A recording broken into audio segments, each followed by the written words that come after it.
Hey guys, it's Miss Shipley. I miss you. Sorry that we can't be in the classroom, but I thought I would bring you a tutorial on how to do rubbings around your house. Maybe you can get in a nature walk, or you can find some different items around your house to create a rubbing pattern for your drawing.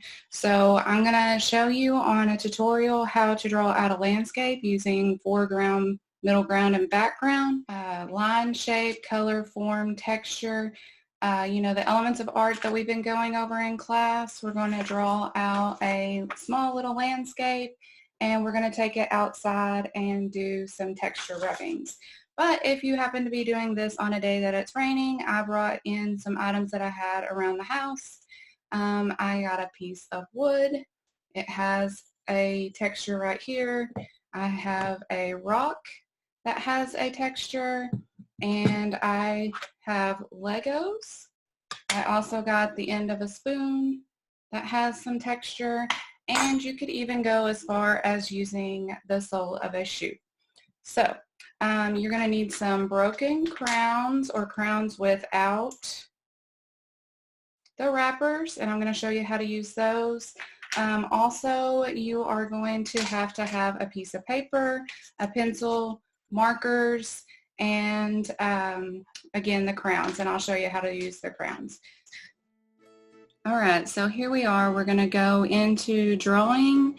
We're just going to use simple lines to create shape, and we're going to create a house. Any line that connects back to itself does create a shape. We've just made a form with the roof lines. Now we're making the front of the house. We're going to make the foreground. We're going to add in some trees. Let's finish the side of the house. Add in some windows. Your house doesn't have to look just like my house. I'm just making a simple house with simple lines and shapes. I'm going to put a cloud in the sky. We're just creating that depth within the layers of the drawing. Add a couple more trees. Now we're going to start adding some background layers. Some more landscape lines. The smallest little lines can add the biggest details. This line right here is going to be considered the middle ground.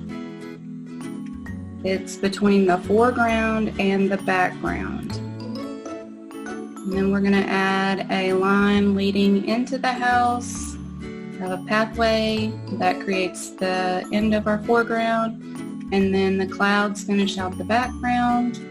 And I think it needs one more tree to kind of balance out that background. That tree is going to stop in the middle ground. And now we're going to outline with just a black marker.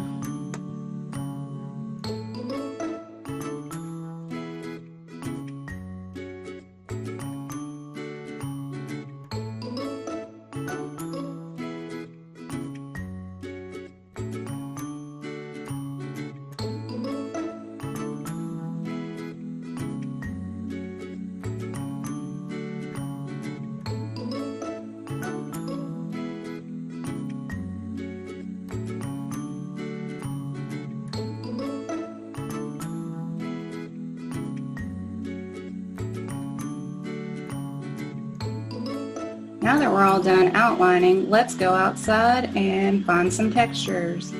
This is the wood on my front porch. You notice the wood has some deep grains. You're just going to take your crown and turn it on its side, and you're going to rub back and forth over, pressing hard down on that paper to create that texture with the crown on your paper. Notice my crown's not pointed up. It is laying on its side. That's why we don't need to have the paper. If you point the crown straight up, you're just going to leave marks that will not catch the actual texture of the object that you're rubbing it on. As you can see, the wood grain has left a texture on the front of the house, and sometimes I like to move it around and add a little bit extra texture.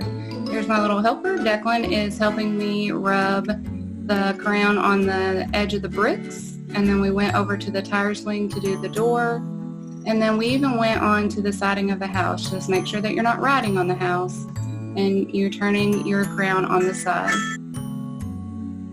We went around the house, we found some pretty cool textures. This is on our air conditioning unit. The top and the bottom provided some really neat lines. Here is my finished product. We have texture on the roof, the side of the houses, the bushes, even down to the sidewalk in the front. Each layer has a different texture. The foreground, middle ground, and background all have different textures going different directions, so that gives the picture more detail. So I was just going to show you real quick on our sample sheet of how to do a texture rubbing, just real quick, just a close-up instead of just outside. So I have my Lego here. I'm going to place it behind my roof, and I'm just going to hold my crown on the side, and I'm going to press really hard and rub it back and forth so that I can get that texture onto that piece of paper. Alright guys, that wraps up our lesson for this time. I hope you really enjoyed it. I miss you guys. I can't wait to see you again. And if you have any questions, just reach out and I'll try to answer them as quickly as possible. Bye!